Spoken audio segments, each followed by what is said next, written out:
all eyes remain on Russia after that terrorist group claimed responsibility for the shooting at a Moscow concert hall on Friday evening. The death toll has risen to 137. 4 men have been charged with terrorism. Joining me now to talk about the motivations behind the attack is Fawaz Gerges, a professor of international relations at the London School of Economics and Political Science and author of the book ISIS, A History. Fawaz, good morning and welcome. Good morning to you. Now, first of all, we saw the attempt at deflection by President Putin, suggesting that Ukraine might be behind all of this.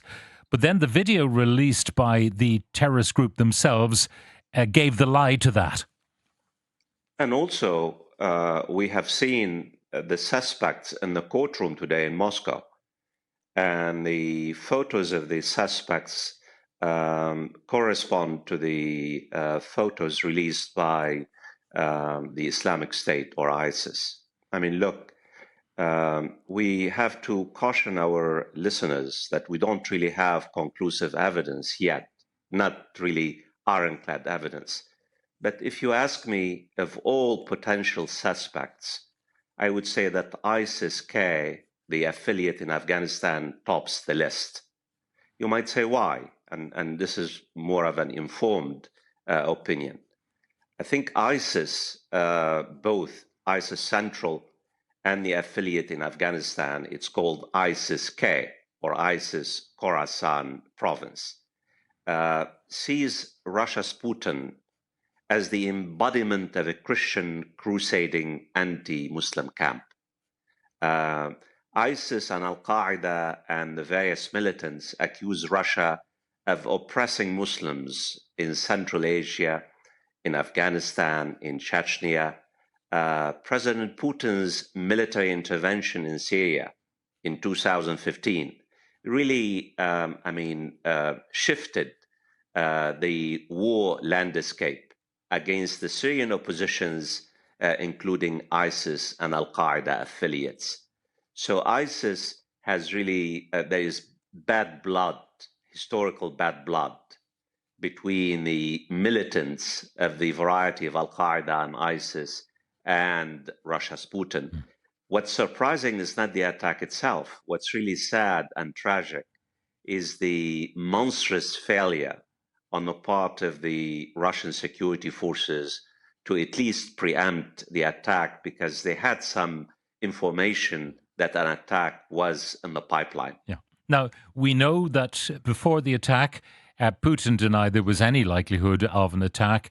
The warnings from the United States, which it turns out the US, the Russian embassy in Washington is saying they never got, which kind of is a contradictory of what Putin said before the attack. They said they never got any warnings.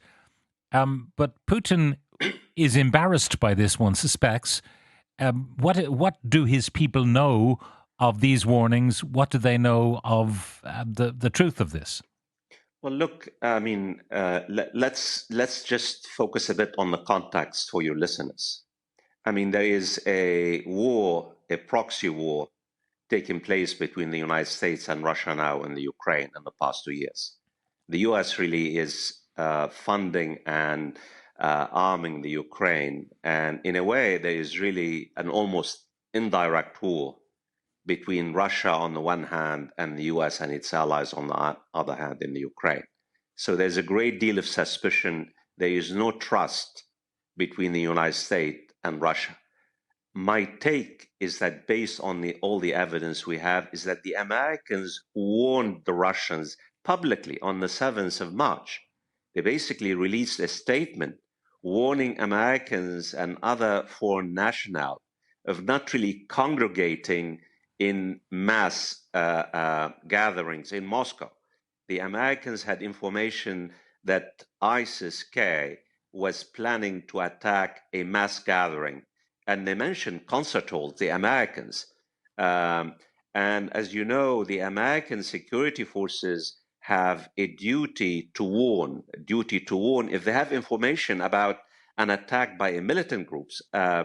And the fact is, and as you know, I'm very critical of American foreign policy, but in fact, the American intelligence services warned Iran in January about an attack by ISIS, which happened a few days later.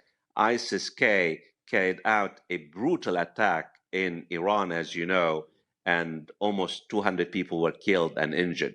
So the Russians did not really have any trust in the Americans' information, and that's why President Putin said when the Americans, released the warning, he said, well, it was a provocation. The Americans were trying to divide and polarize the Russians. So they did not really take the warning seriously. And sadly and tragically, the warning was correct. And final point, Pat, I know I've spoken too long. I mean, what's to me revealing is the vastness and the intrusiveness of the American intelligence operation. I mean, think about it. The American intelligence services have penetrated and infiltrated all aspects of security, the security structure, architecture in Russia, including listening to the chatter by the extremists like ISIS on attacks, on pre-planned attacks in Russia and elsewhere. But it does, in a sense, mirror the failure of intelligence, say, by Netanyahu's government in Israel to anticipate what was going to happen on October the 7th. That Putin, in spite of the massive intelligence apparatus that he has at his disposal, that they were not listening to the same chatter. And they were not really, they did not have the information gathering capacity or capability. It seems to me that the Russian security forces, intelligence services, are really overextended. And we have seen many failures. I mean, think of how much the Ukraine has been able to really carry out major, critical, devastating attacks in the heart of Russia, not just in Crimea, but in other places in the past 2 years. I mean, the failure is astonishing. And this tells me they're really, I know intelligence failure, it's not just the Russians, the Americans also, security failure, it happens. But it seems to me that not only that they had failed to really preempt the attack, I mean, think about it, Pat. 4 bloody killers. They spent almost, 20 minutes, 30 minutes slaughtering civilians in cold blood, and they were able to escape the concert hall. It took the Russian security forces quite a long time to apprehend the 4 suspects. I mean, imagine that they had time and space to massacre and kill and slaughter. Where were the Russian security forces? It raises major questions. And to circle to your question, I mean, think about it. Putin was elected a few days ago. I mean, the overarching mandate of any president is the commander in chief to provide security. So yeah, it's on his watch that this bloody attack took place a couple of days ago. Fawaz, do you think the timing was simply coincidental after the re-election of Putin, or was it deliberately timed post re-election to embarrass him? Well, you're really asking a very big question. How do we know, right? I mean, it's almost impossible. But these attacks take time. They take months. And that's why the Americans have the capacity to listen to the chatter. They have they probably have infiltrators within the organization. The big point to keep in mind is that Russia has been in the eye of the storm. This is not the first time that ISIS attacked Russian targets. In 2022, ISIS-K in Afghanistan carried out a major attack against the Russian embassy in Afghanistan. What we have seen in the past year or so is that ISIS has developed a capacity to carry out attacks outside of Afghanistan, in Pakistan, in Iran, now in Moscow. And the American and the British security forces say that ISIS-K has been trying to also develop capacities to attack targets in the UK and the United States. So they have the aspirations to really go global, like Al-Qaeda. So far, they don't have the capacity to carry out attacks in the Western world And that's why they attacked Moscow, because obviously they have infiltrators and they have activists inside Russia. Now, in his address on Saturday, President Putin tried to point the finger at Ukraine, saying that these four people were making their way to a window that would allow them to cross the Ukrainian border. But clearly, that strategy of blaming Ukraine has backfired on him now, because the four appear in court. They are clearly not Ukrainian. They are, I think, known to be citizens of Tajikistan. So this was, if you like, the enemy within. Yes, and for your own listeners, there are tens of thousands of Central Asian workers in Russia. Russia is really short on labor.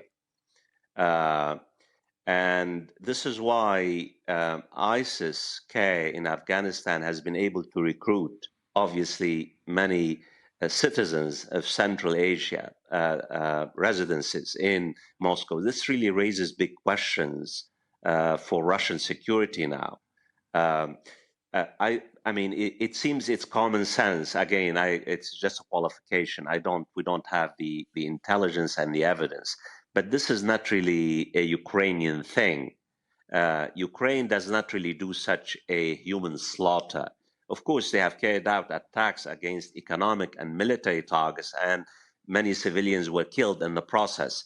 But this kind of attack really has, I mean, the fingerprints of ISIS, whether Central or ISIS-K in Afghanistan or Al-Qaeda.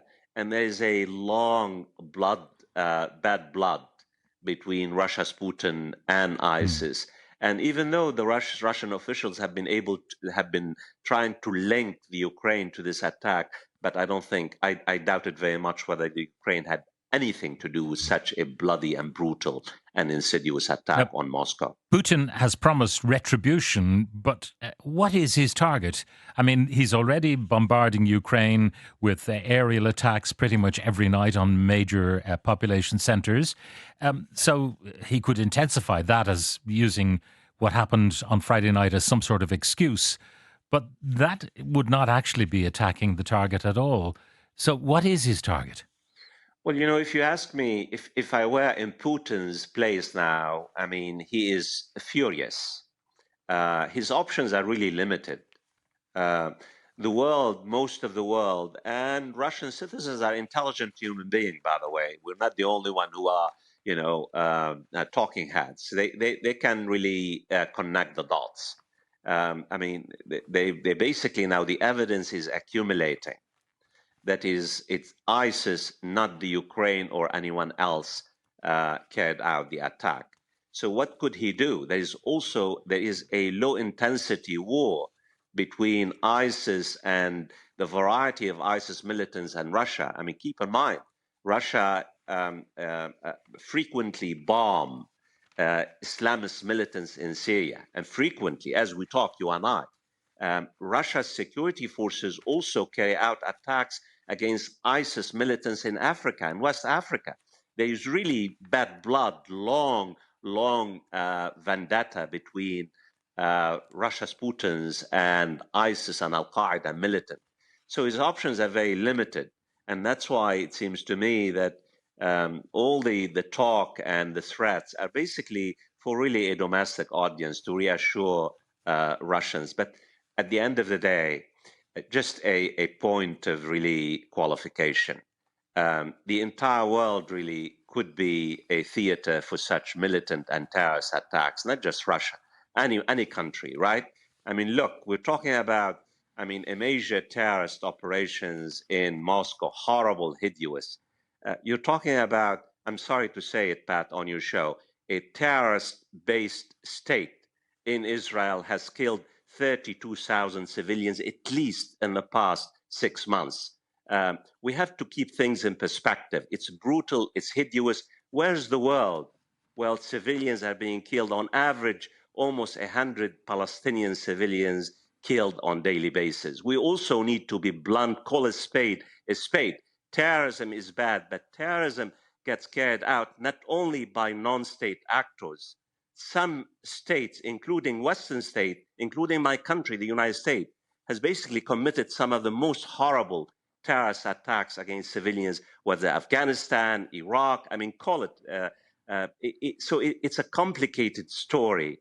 And we need to really have moral consistency when we talk about terrorism by non-state actors and also terrorism-based states that carry out terrorism against civilians.